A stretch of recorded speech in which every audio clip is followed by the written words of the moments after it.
You, finding life rather dull, dreaming again of exotic places, wishing you were somewhere else? We offer you escape.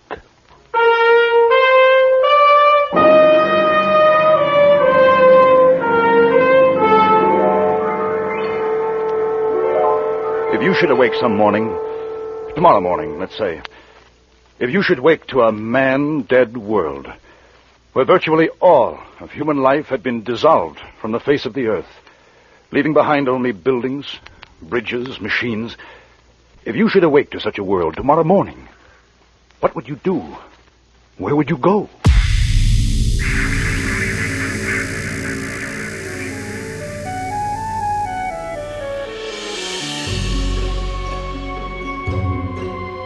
Welcome to Reimagined Radio, a program about sound-based storytelling. With each episode, we explore how dialogue, sound effects, and music can engage your listening imagination and promote storytelling. Here to tell you about this episode is John Barber, producer and host.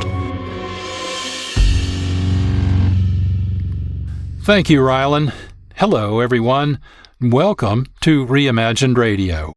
Our episode is called Earth Abides. The title is that of the post-apocalyptic science fiction novel by American author George R. Stewart. Published in 1949 and winner of the first International Fantasy Award, Stewart's novel examines nature's resilience after a deadly virus sweeps around the globe, killing almost all humans. Sound improbable?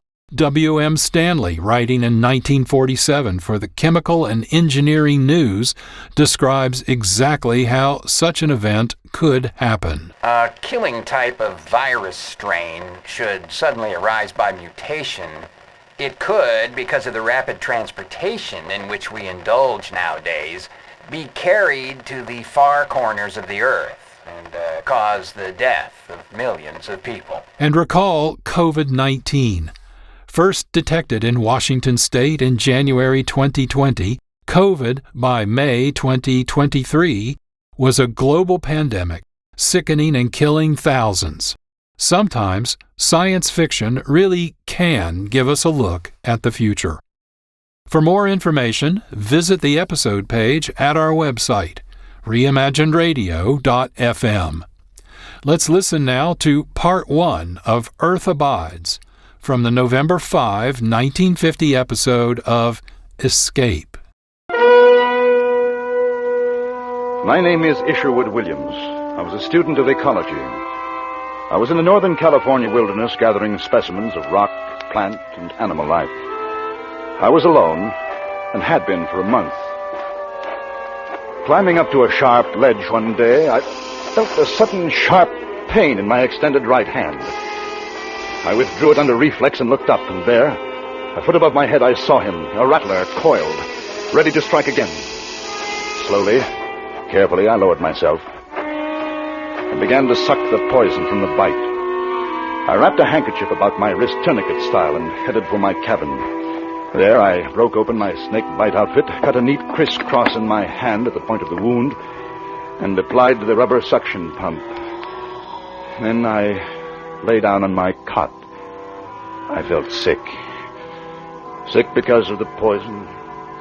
Sick because I was alone. I was weak. In a few moments, deep, warm blackness closed in about me.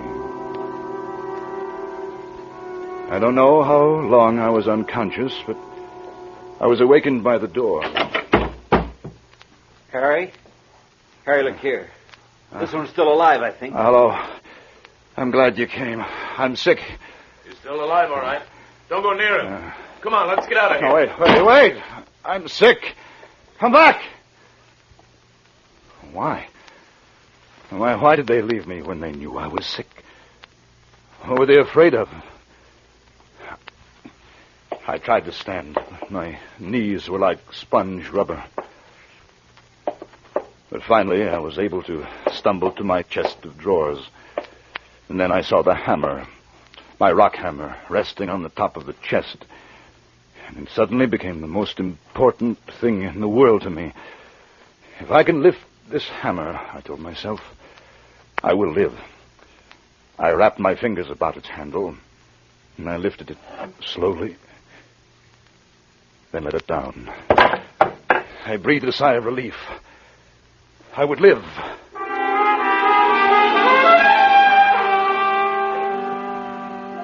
In the morning, I felt better. I got up, packed the car, and headed for the nearest town, Hudsonville, about 10 miles to the south. They'd take care of me in Hudsonville. Consider, if you will, the case of the rats that once inhabited Christmas Island, a small bit of tropical verdure some 200 miles south of Java. In 1903, a new disease sprang up. The rats proved universally susceptible and soon were dying by the thousands. In spite of great numbers, in spite of an abundant supply of food, in spite of a rapid breeding rate, the species is now extinct.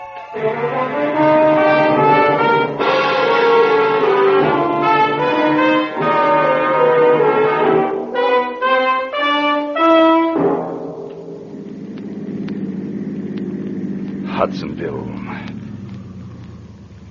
The familiar houses, stores, taverns, but no one on the streets. The hen scratched quietly in the dust. A lonely dog was howling somewhere. I got out of the car and walked into a little restaurant. The place was empty. Hey. Is anybody here? Hey! Silence. Deathly silence. On the counter, I saw a newspaper. I flipped it open. The headline... Crisis. Acute. I read the story, a dispatch from Washington. The federal government is herewith suspended as of the emergency. All officers, including those of the armed forces, will put themselves under the orders of any functioning local authority by order of the acting president. Front page, column 3. The West Oakland Hospitalization Center has been abandoned. Its functions, including burials at sea, are now concentrated at the Berkeley Center. Keep tuned to your radio. The radio. The radio in my car.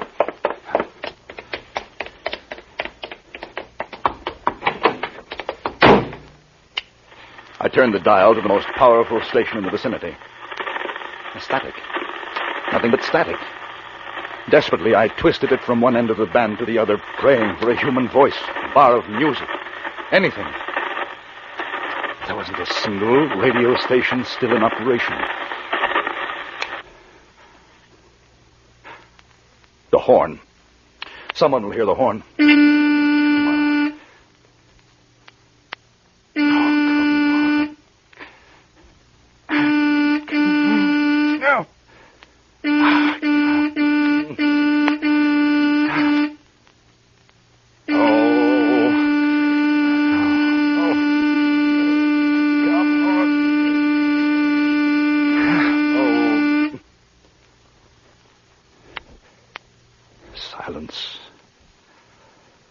Silence and death.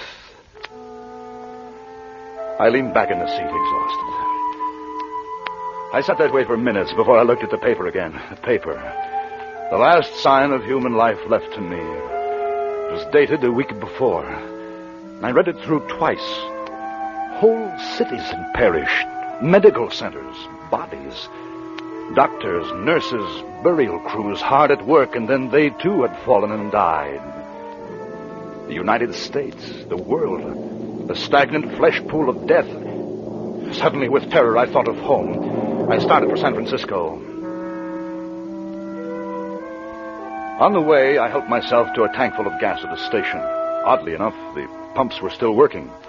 Electricity still flowed from the river-driven generators, and the lights still blazed. I wondered how I had survived. Perhaps the snake venom had counteracted the virus. Perhaps the clean wilderness, who could say? But somewhere, someone else was alive. The men at the cabin door, there must be others, but where? I passed some cows in a pasture. Smiled to myself at the irony. The world belonged once again to the animals. Ecological observation. Pedigree means nothing now.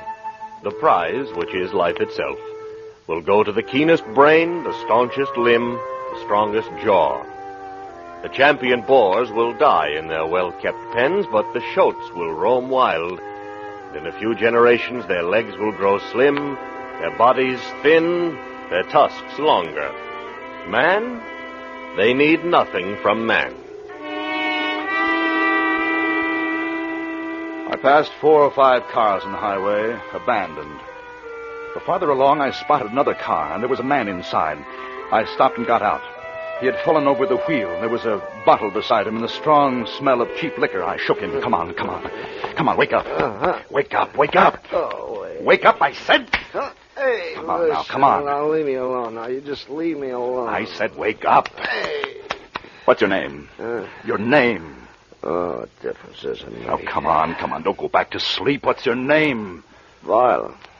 Barlow's my name. 58 Barlows in the Seattle telephone directory. Now, I'm the only one left. Me. The dirtiest skunk of the lot. What am I doing alive?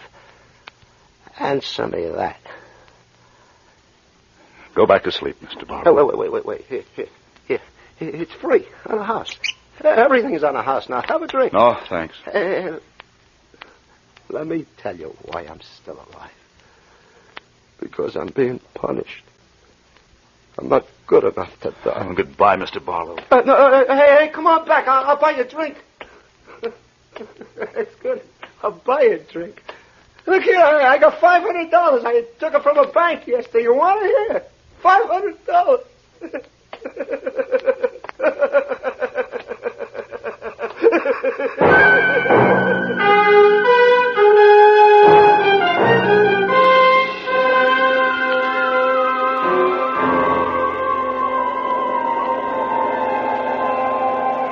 San Francisco. The mute, dead city of San Francisco. A naked forest of concrete with its empty streets, its ghosts of newspapers blowing across alleys.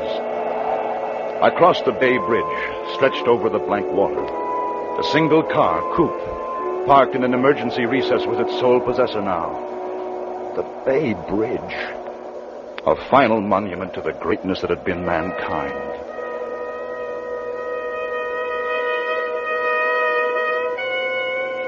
I drove the familiar route toward home, turned right at San Lupo Drive, pulled up in front of the house. I walked up the stairs, took out my key, opened the door. A strange odor of must and stale food blew out at me.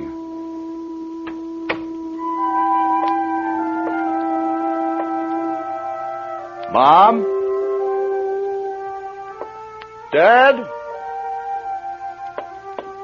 Mom!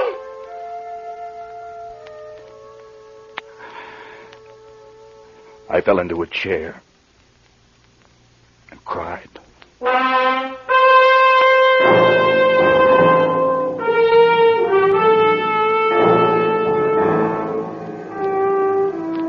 Observation. The desert and the wilderness began a long time ago. Men came only in the latter centuries. They camped at the springs and wore faint trails through the mesquite bushes. They laid rails, strung wire, paved long, straight roads.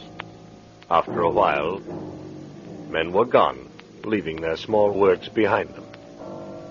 In 1,000 years, at a conservative estimate, man will be a forgotten stone in the jungle.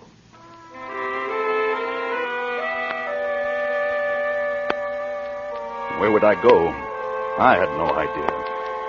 I only knew I had to keep going. Change of place was my only comfort now, the only way I had of convincing myself that there was still life in the world.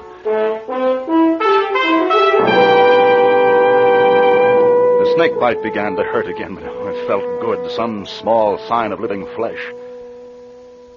I left San Francisco and started across what had once been the United States, Route 66, through the giant Southwest. The towns, the empty, dead towns, the dust-blown, silent towns passed me by, one after another. Kingman, Flagstaff, Albuquerque, Oklahoma City. Just outside Guthrie, I saw a Negro tending his garden as if nothing had happened. He was afraid. He waved me on with a shotgun. In Tulsa, the sprinklers were still going in the park. I stopped. In Fayetteville, Arkansas, I heard music. It came from a little bar, neon lit, spitting its bright invitation to the empty street. I took my hammer and went inside. The bottles were stacked neatly, the bar rag over the rack, and a broken jukebox, blazing in blues and reds, singing its song to the vacant, varnished tables. And you just want to jump up and down shut up. like a carnival. Shut up. It's love. Shut up. There's a sparkle to me.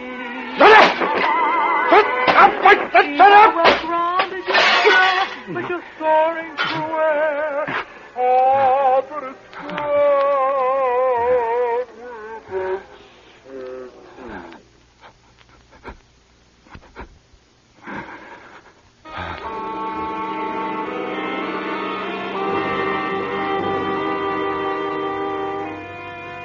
I slept in the best auto courts of the most luxurious hotels.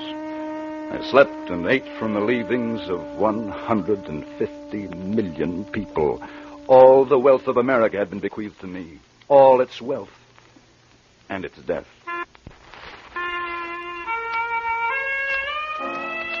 Three days later, I pulled up the Pulaski Skyway, crossed George Washington Bridge, and came to Manhattan.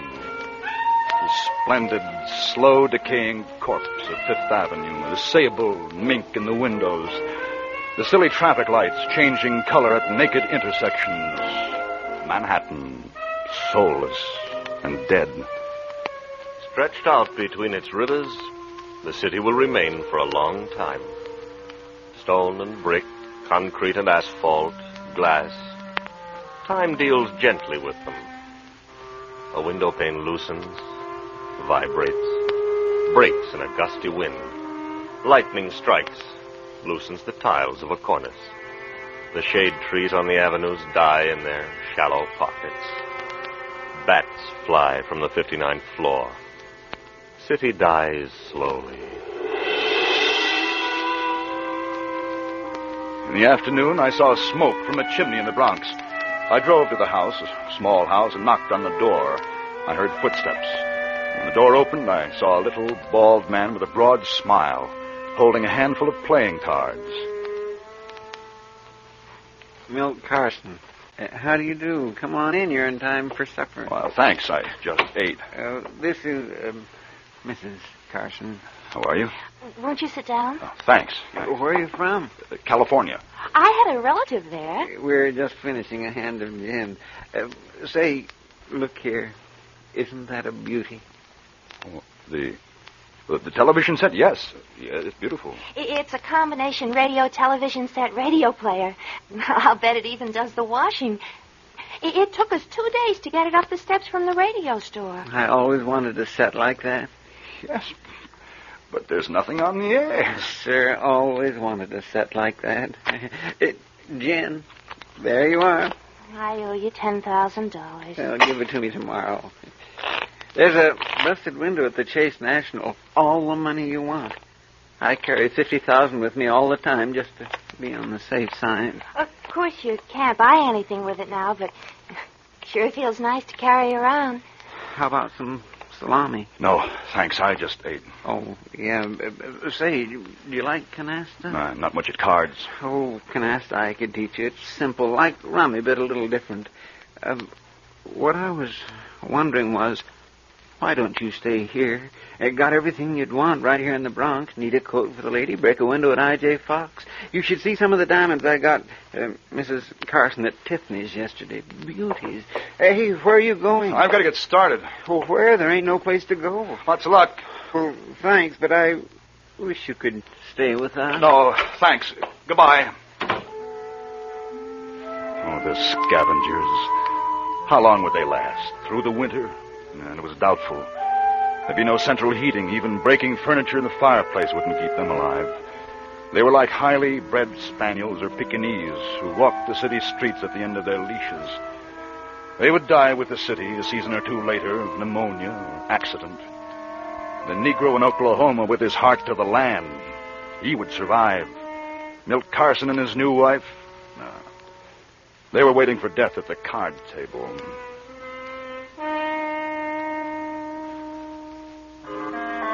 Two weeks later, I was in San Francisco again. The streets were just as bare as when I left. The lights were still on, but dimmer now. Water flowed still from the faucets. But San Francisco had a new population, the dogs. They hunted in packs, all breeds bound together in the common search for food. Danes, Dalmatians, Scotties, toys, all of them.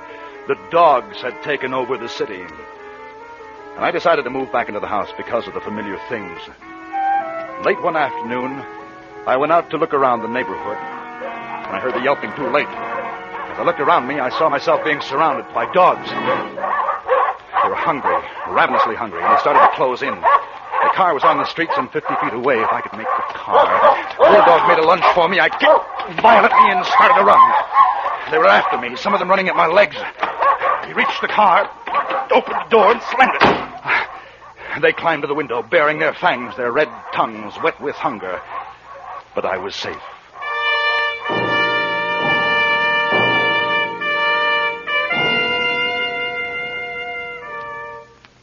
Then the night. And that night, the lights went out. The lights. The lights. Hey, the lights. What's happened to the lights? I looked out over the city. It was black. Black as death. The age of electricity was over. Finished.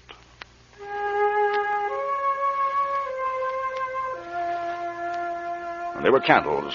Mom kept them for ceremonial occasions in the buffet, and I found myself hoarding matches and flashlights, candles, piling them up in the corners. There was only night, day. Time had lost its meaning. And I had food and clothing. And then I had books to read. The Bible. And I read the Bible. Let him kiss me with the kisses of his mouth, for thy love is better than wine.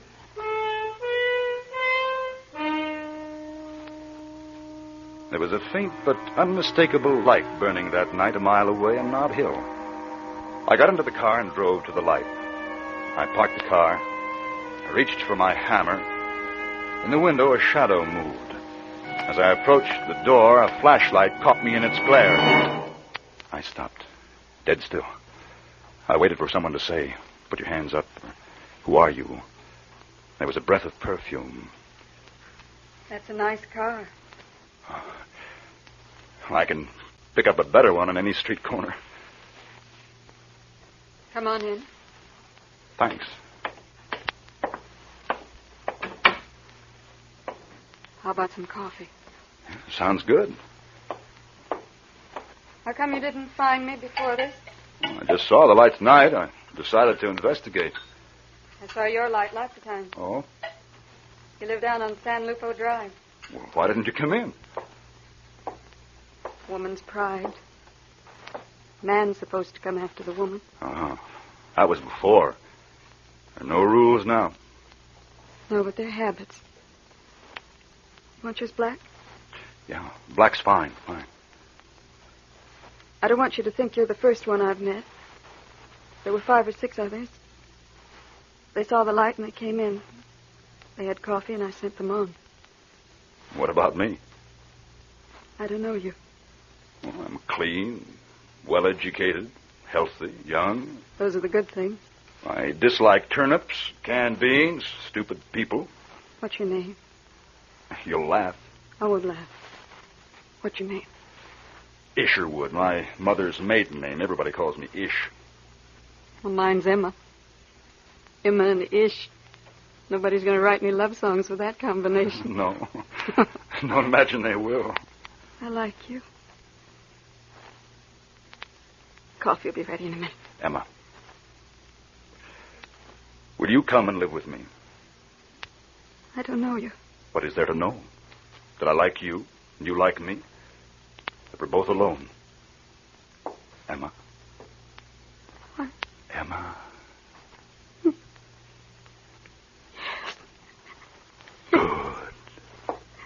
Ceremony. There ought to be some kind of ceremony. Have you a Bible? Bible? On the mantle. I've never used it. I just had it.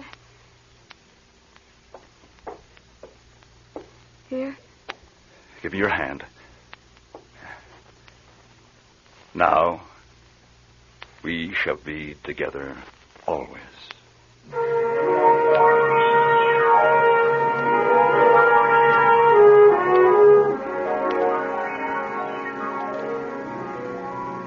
Emma was warm and understanding, a good woman, a healthy woman.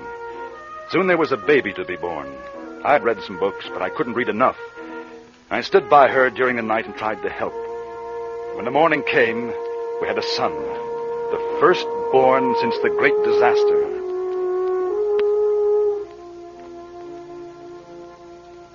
Then there was the matter of time. We won't need to know the exact hour. No, that's true. The clocks have stopped, but what's the difference? We eat when we're hungry, and when we're tired, we go to bed. But the months and the years. It's important to know when the year ends. Oh, that's what I've been doing out on the porch. What is that thing out there? Well, it's a transit. See, I set it towards the sun, and when the sun reaches the winter solstice, I know that to be the shortest day of the year. And that will be our new year. Well, New Year's Day isn't the shortest day of the year. No, December 21st is. And we'll make that our new year. Man's always been trying to get close to that date for the new year, but calendar makers always went off. How long will it be? A few days. And then it'll be 1950 what? No. That was the old calendar. This will be our year one. The year one. We must call it something. I know. We'll call it the year of the baby.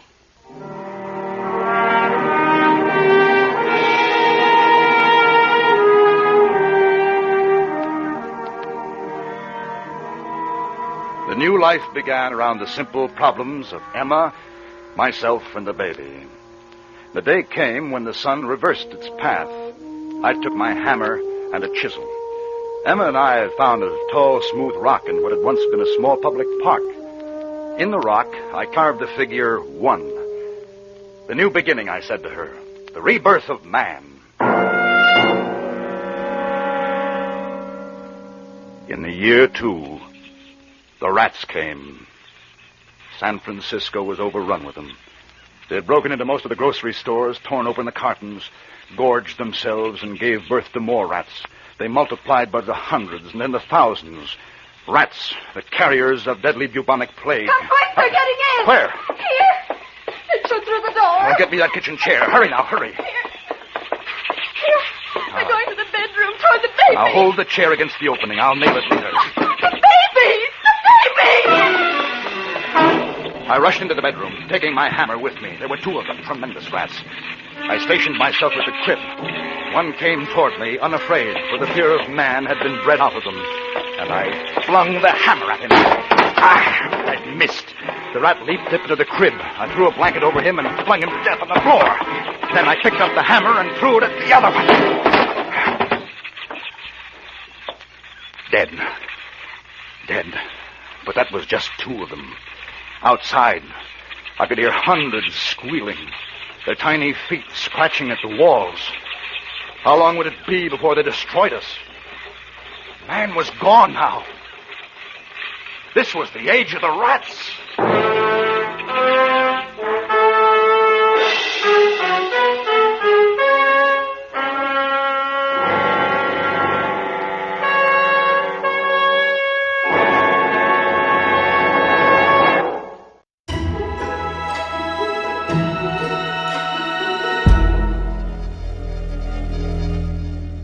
You're listening to Reimagined Radio. We just finished Part 1 of Earth Abides, a dramatization for the Escape radio adventure series by David Ellis, adapted from the novel by George R. Stewart. This is John Barber. While we're resetting the studio for Part 2, I'd like to take a moment and tell you about The Fusebox Show. Produced by Marc Rose, Milt Keynes, and Jeff Pollard, Each episode features what they call ear food, wit-slathered conversation and commentary about current capers and contemporary culture. Here's a sample. Fuse box.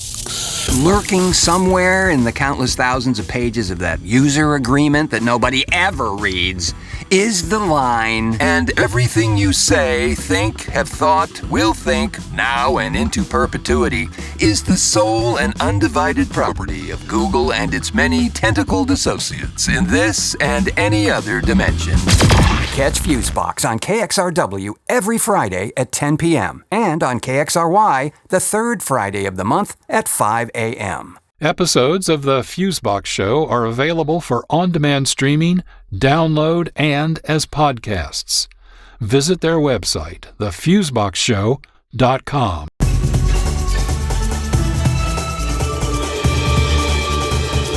This is Reimagined Radio. We're listening to Earth Abides, adapted from the original novel by George R. Stewart. The theme is familiar for Stewart, who wrote about the effects of decreasing numbers. In this case, it's humans. A mysterious but deadly virus has killed off all but a few humans.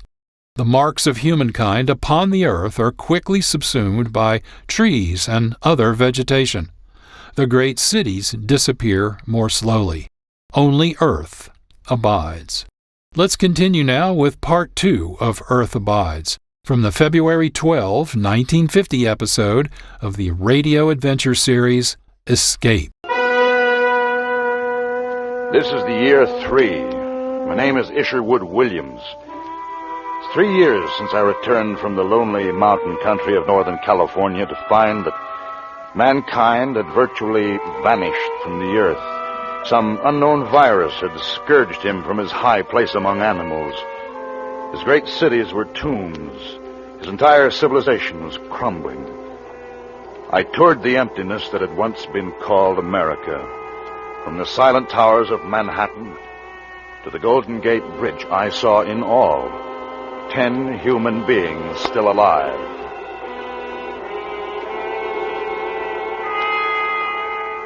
In the 4th month after my return to San Francisco, I saw a light on Nob Hill. It was there I found M, who became my wife. Year 1, the baby. Year 2, we called the year of the rats. Now it was year 3. M, the baby, and I were struggling for existence amid the fast decaying wealth of San Francisco. Oh! All right, now be careful. Careful, M. Is it funny? It always makes me feel like I'm doing something wrong. What? Not breaking into the biggest food store on Market Street. Not wrong, Em. There's no private property anymore. This city, this grocery store, it's all ours now. But Ish, look. Look at this place. Yeah, the rats left their mark here, all right. There's the answer to their death. They ate all the food they could get at, then they ate each other. Oh, Ish, how horrible. It's a familiar pattern, Em. The species grows, dominates the earth for a short time, then dies. Now, come on. We'll take a look at the bottles and the canned goods. Ish, look, the labels are gone. They're eaten off. Yeah, well, we'll just have to try to guess at the contents by the shape of the can. Well, the bottles are easy. Here, look. Bottles of real lemon juice. Fine. This should be corned beef. Look at it all. Tons of it. We could live on just this forever. No, Em, we can't be scavengers forever. That's why the rats died. Em, we've got to grow things. We've got to bring something new into the world. Oh, come on. Let's get some of this stuff home.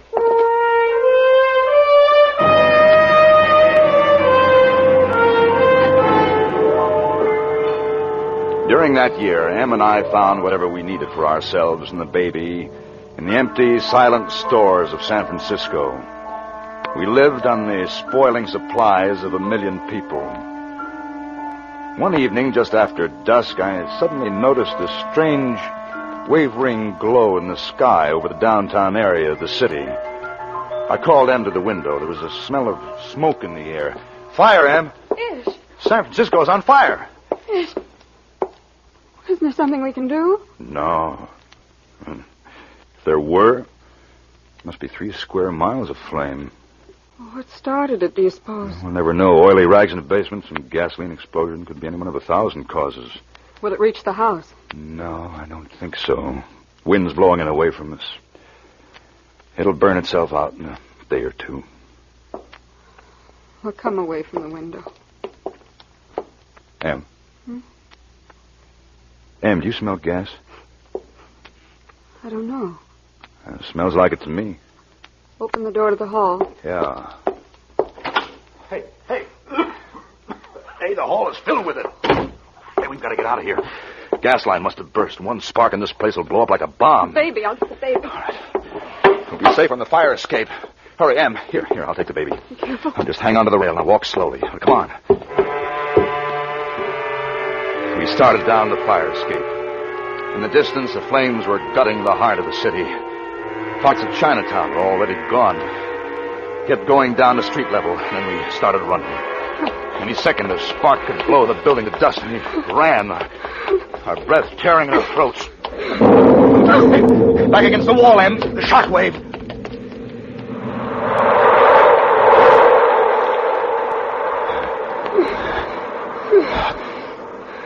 Em, you all right? Oh, my God.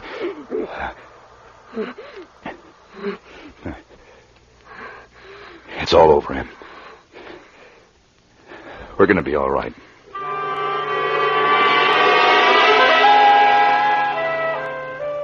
We moved to another section of town that had been spared by the fire. The days passed, and the weeks. Em and I were growing tired of the canned foods and wanted some fresh vegetables and fruit.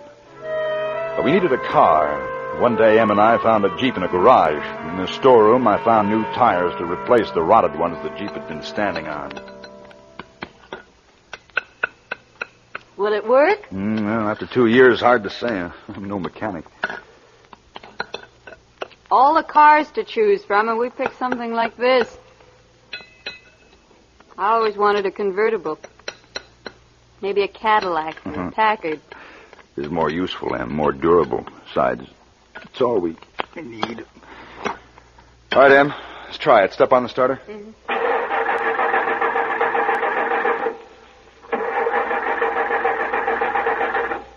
No. All right, now try it. Oh, come on. Come on, start. Oh.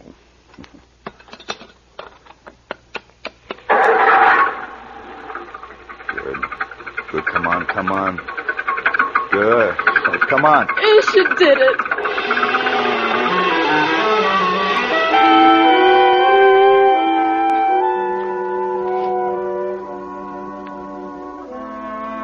One night, several months later, Em shook me awake. Ish. Huh? Ish, wake up. Hmm? There's something outside moving around. What?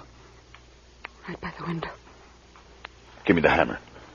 Be careful, Ish. I'll be all right. I'll come with you. Now, stay here. I'll be right back.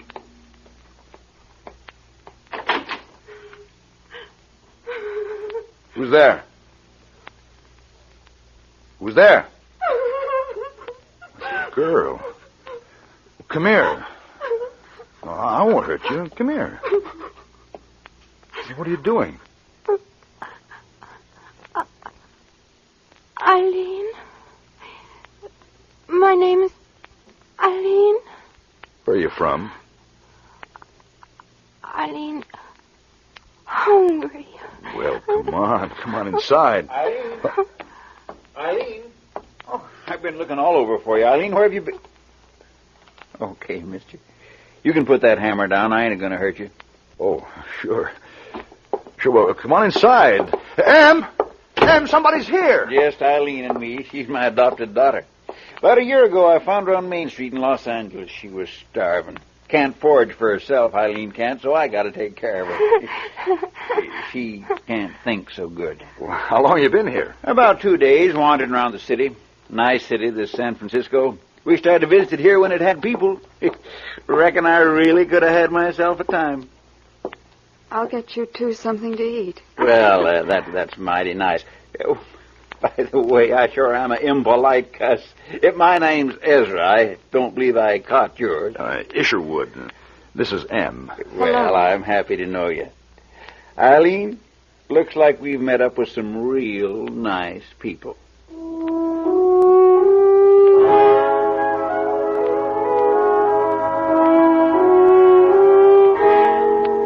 Ezra and his new daughter Eileen stayed with us, made their home in the house next door. Now the year 3 has passed. We called it the Year of Ezra.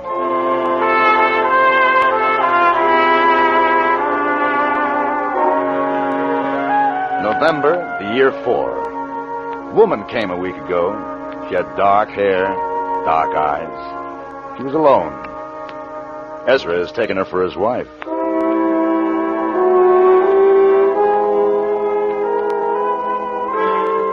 June 9th, the year 5, our second son was born this day. We named him Joey. April, the year 6, 2 men and a woman have come. George says he's a carpenter. Harry worked in the bank. Well, he'll have to learn a trade. The woman is called Mabel.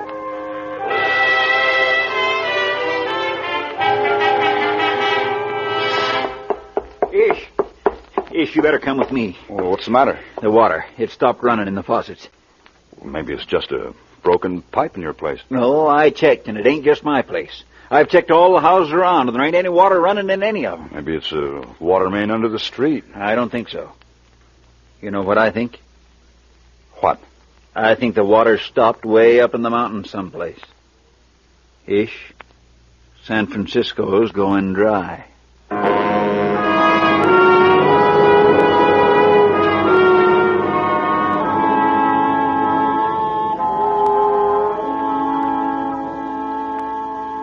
In 2 weeks, not a drop of rain. Ezra, we can't go on boiling the water forever. If we're going to live, we've got to get out of here. Yeah, but there's still all them canned goods. That's what's wrong, Ezra. We've been living off the old instead of building something new. Look, we've got to forget that water ran out of faucets and vegetables come in cans. We've got to start growing things ourselves. We will when the time comes, I reckon. You better come quick. What is it, Em? Eileen. What's the matter with her? She must have been drinking polluted water. Typhoid.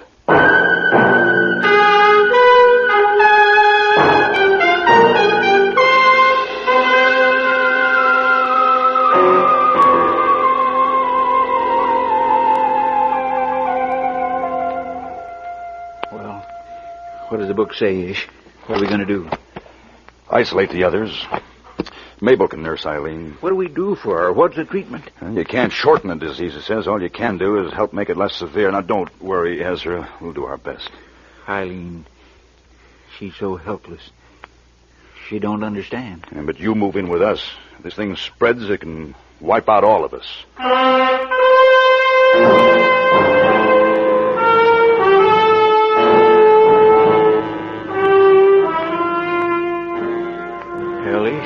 Another case. Who is it? George. Move him in with Eileen. Get another bed in there. You won't have to. What do you mean? Eileen's dead.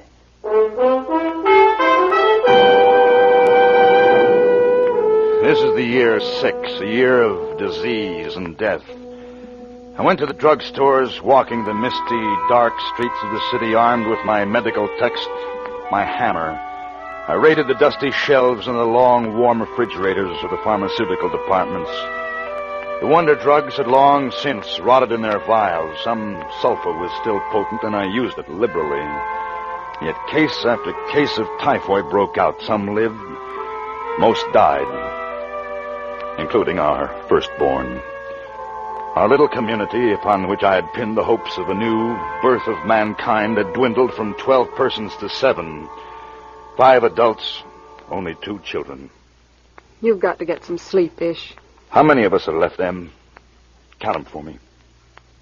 Ezra, George, Mabel. Our second son, Joey, and Ezra's boy. You and I. Oh, Em. Em, what's the good of starting again? We're being exterminated from the earth, every small being of us, so things can become green again. There are 7 of us, Ish. Once there was only me, and once there was only you. Alone and separated. There are still 7.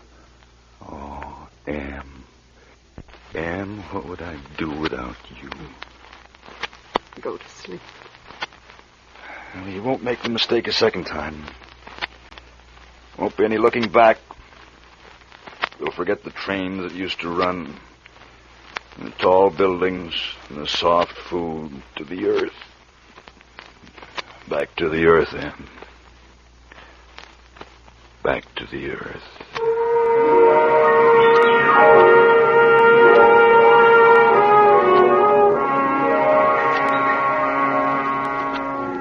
We left San Francisco, we few survivors. We packed only the essentials, the machines, the conveniences. We left to the sun and the wind. From this time on, we'd work in the soil. The decay of the old times was behind us now. We went south and east until we came to a watered land, green with growing things. This would be our Eden. Here, without the memories of a dead people about us, we would begin mankind again.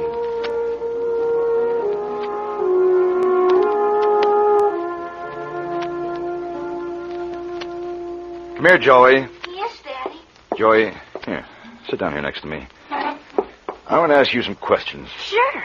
Now, first of all, what year is this? Well, that's an easy question. The year 15. Joey, did you do your reading today? Yeah.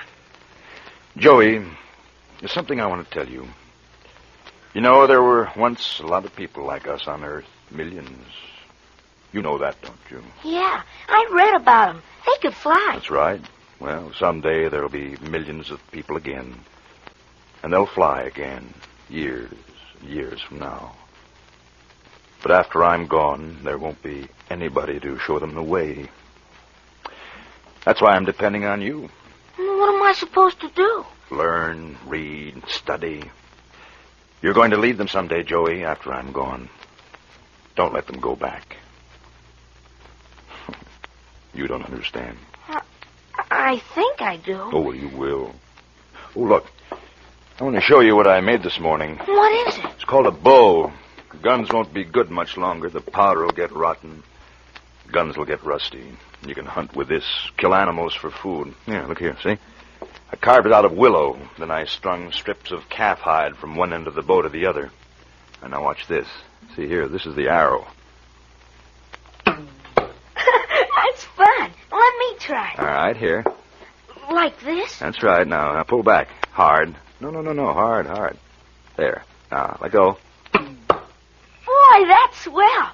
Can I take it outside and play with it? Sure, but be careful with it. Hey, Billy, look what I got. Hey, Billy! It took thousands of years for man to pass from the spear to the bow and arrow. I've just done it in 5 minutes.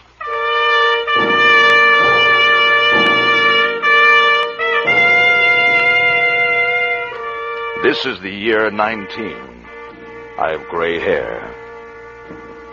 It's odd to think of myself as an old man. Well, I'm not really 51. There are 19 numbers in a smooth piece of rock in the meadow that I chipped in with my hammer and chisel. My hammer. What would I do without my hammer? Everything is going along well. Quite a farmer now. Community is growing. There are 45 of us. Strangers that drifted in.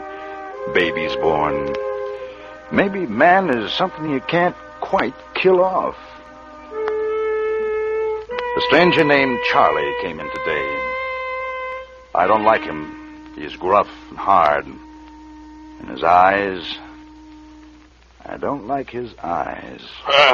Sure, 3 men at a time. Gee, Charlie, how'd you do it? With my bare hands. Came at me all at once. I grabbed 2 of them and banged their heads together. They cracked like coconuts. Then the other one I knocked down and stepped on his face. Wasn't much left of him after I got through. Gee. It's time for bed, Joey. Oh, can't he tell one more, Dad? Maybe some other night. Okay. Good night, Dad. Good night, Charlie. Good night, Joey. Will you come tomorrow night? Maybe. Great kid you got there. What did you do in the old times, Charlie? Oh, a lot of things. For a while I was a stickman in Las Vegas. Used to be a fighter, too. A lot of things, you name it. You intend to stay? Sure I intend to stay. Why not? No other place to go. This is the only good-sized group of human beings I've seen. And believe me, I've been around. Sure, I'll stay.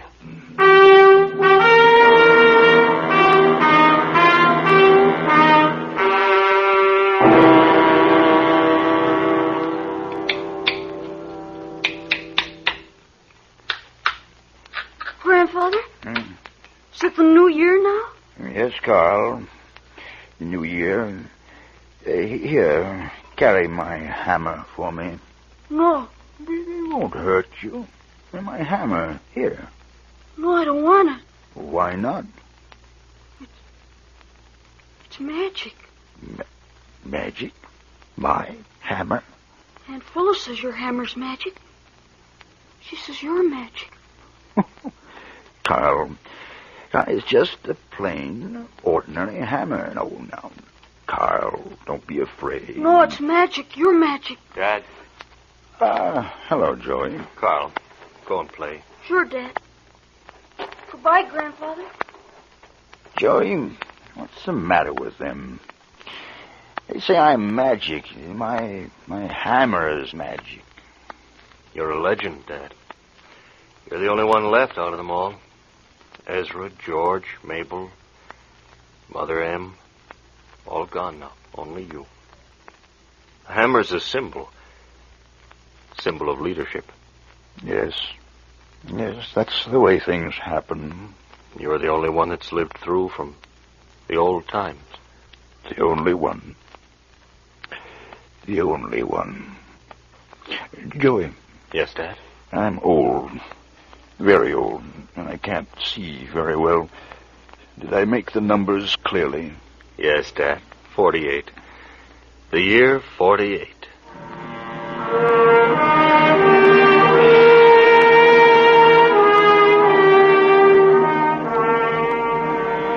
It's all begun again. Life. Generations and generations. Oh, Em. If you could have lived to see your faith come true. And once there were only the two of us, alone and separated. I want to see the old once more before I die. Just once more. The bridge. The Golden Gate Bridge. We're here, Dad. How does it look, Joey? Tell me. How does the Golden Gate Bridge look? It's old and rusty, but it's wonderful. It's beautiful. Is there a car? Small car on the bridge? Yes, Dad, it's still there. Can you still see buildings across the water? Only a few, Dad. It's mostly overgrown. But the hills behind the city are beautiful today. Good. Joey, here. Here's the hammer. Yes, Dad. You're the new leader now. The hammer has always been the symbol. Pass it on to the best of them. And, Joey, don't let them make a god of you. Let knowledge be the watchword. Oh, will you understand, Joey? I understand, Dad. Know the earth, Joey.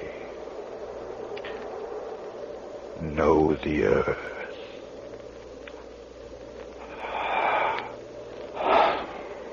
Dad. Oh.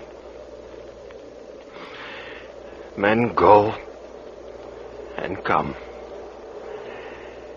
But the earth abides.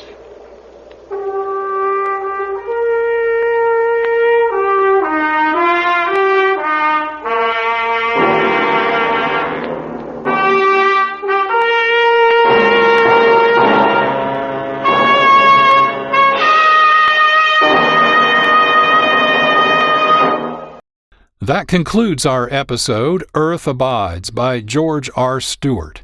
Thank you for listening to Reimagined Radio. Reimagined Radio is a program about sound-based storytelling. With each episode, we experiment with dialogue, music, and sound effects to create storytelling for your ears and imaginations. Here are some examples. Answer me, who is this? Do you realize you're driving me crazy? Who's calling me? What are you doing it for? Now stop it! Stop it! Stop it! Smoke comes out. Black smoke drifting over the city. People in the streets see it now. People trying to run away from it, but it's no use. They're falling like flies. Then something went wrong with the car. It stalled right on the tracks. The train was coming closer. I could hear its bell, its cry, its whistle crying. Still, he stood there. Now I knew that he was beckoning me to my death. Reimagined Radio. Nothing to see, everything to hear. Heard Mondays at 1 p.m. New episodes released on the third Monday of the month. Episodes are repeated Sunday evenings at 6 p.m. here on KXRW 99.9 FM. More information about listening opportunities, including our YouTube channel, is available at our website, reimaginedradio.fm.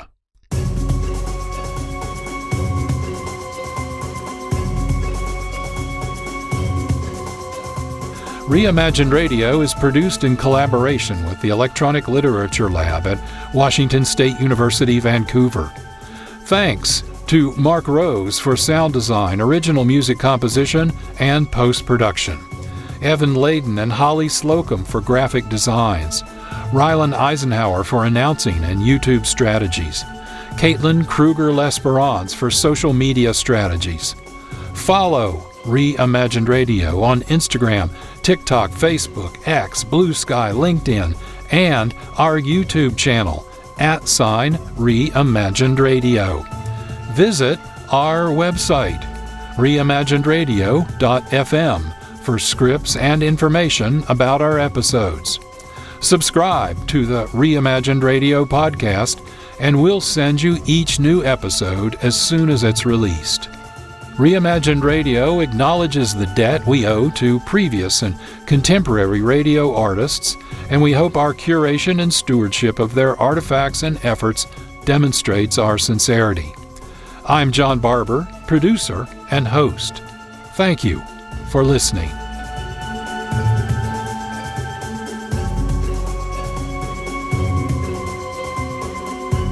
This is a production of Reimagined Radio. To learn more, visit our website, reimagineradio, all one word, no punctuation, .fm.